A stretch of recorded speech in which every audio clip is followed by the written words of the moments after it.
With the OnePlus 11 having such great specs as well as a good price, is it actually a good competitor to the Samsung S23? At the top of the class on a roll, and it's time to run it up, yeah you know.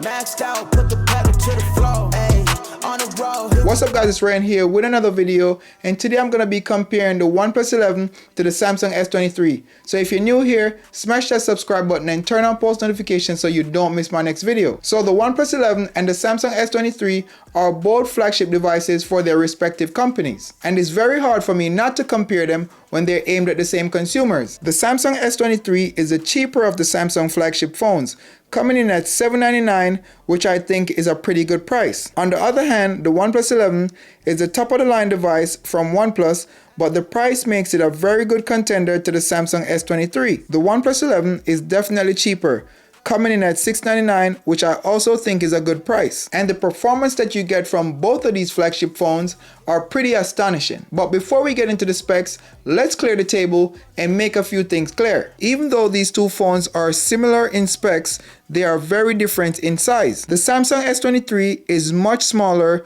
with a 6.1-inch display. The OnePlus 11, on the other hand, has a 6.7-inch display, which would make it the better phone for those who like bigger displays. But despite the size of the Samsung S23, it packs a really big punch. And quite frankly, there's just a few things that will stop it from being the perfect phone for a lot of people. But I will get to that later. Both the S23 and the OnePlus 11 have a Super AMOLED display. However, the OnePlus bigger size provides a better viewing experience, and with the integration of 120Hz and 1440p resolution, it definitely takes the cake for viewing content. The display of both phones provide nice colors, but for some reason I think that the Samsung S23 colors are more vivid in some respects. But personally, I think that there's a lot more to these two phones than just the displays. The build quality and materials of both the Samsung S23 and the OnePlus 11 are definitely taken into consideration. The OnePlus 11 has a more traditional shape with round edges and round corners. The display also curves over the edge, which is not something that I really prefer, but I'm sure some people would like it. The S23, on the other hand, has a more modern design with a flat back and a flat display as well as rounded corners, similar to the look of an iPhone 14 Pro Max. The S23 back is made of Gorilla Glass as well as the display, while the OnePlus 11 back is made of textured plastic on the Titan Black version, coupled with a Gorilla Glass display. They both charge via USB-C, and they both have good sounding speakers. But one could definitely argue that the OnePlus 11 speakers sound better and louder for the mere fact that it's the bigger smartphone. They both have a hole punch front-facing camera, with the OnePlus 11 camera being in the top left-hand corner, while the Samsung S23 camera is in the top center of the display, which I didn't have a problem with. Now that we have the front-facing camera out the way, let's talk about both smartphone triple camera setup. So the OnePlus 11 has a triple camera setup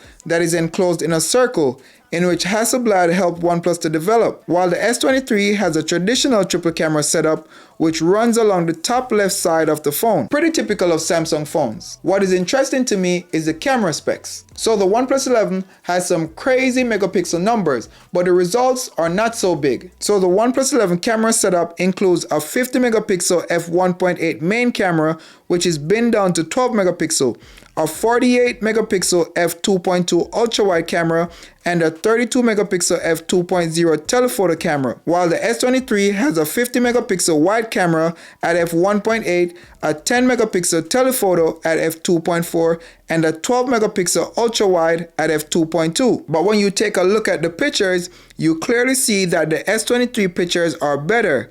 They are sharper and have better colors. Even in portrait mode, the pictures look better on the Samsung because there's more background separation. And I'm not trying to say that the OnePlus portrait mode is horrible. I'm just saying that the Samsung S23 portrait mode is better. But based on everything that I've done camera wise on the OnePlus 11 and the Samsung S23, it is clear that the S23 has the better camera system. And that is really weird because, as I said earlier, the OnePlus 11 has better camera specs. But enough about the cameras. Let's talk about both phones phone's battery life. So the OnePlus 11 has a 5000 mAh battery, which can last up to 2.5 days if you are using it in 1080p resolution. The S23, on the other hand, has a 3900 mAh battery, and based on my testing, it can last you a full day. But if your screen time is crazy, you will definitely have to charge it. However, Samsung only shipped the S23 with a 25-watt charging cable and no charging brick, which is a new trend in the market. OnePlus, on the other hand, shipped the OnePlus 11 with an 80-watt charging brick, which definitely comes into play. And with this charger and charging brick, you're able to charge the OnePlus 11 from 0 to 100% in 27 minutes. Which I think is nuts. There's also two things that I think you guys definitely need to take into consideration. The first one is that the OnePlus 11 does not have wireless charging, while the S23 does have wireless charging. The second thing is that the OnePlus 11 is not water resistant, while the S23 is water resistant. So with all that information, which phone do I actually think is better? Well, I would say it depends on what you're looking for in a smartphone, because the OnePlus 11 has the same specs as the S23 depending on the configuration that you go with. It comes in at a cheaper price at $699, but it lacks two features that the Samsung clearly has, and those two are water resistant and wireless charging. But if you're looking for a phone with wireless charging and water resistant, and you don't mind the smaller size of the S23 display, you'll definitely be better off going with the S23, because it's definitely the better smartphone. And if you need a bigger display, you could just go with the S23 Plus. But if you don't want to spend too much and you want a larger display and you don't care about wireless charging or water resistant, you can definitely choose the OnePlus 11. So guys, that is it for my comparison of the OnePlus 11 and the Samsung S23. Leave a thumbs up if you liked it. Thanks for watching, and catch you guys in the next one. Peace. Here we go, at the top of the class on a roll, and it's time to run it up, yeah you know, maxed out.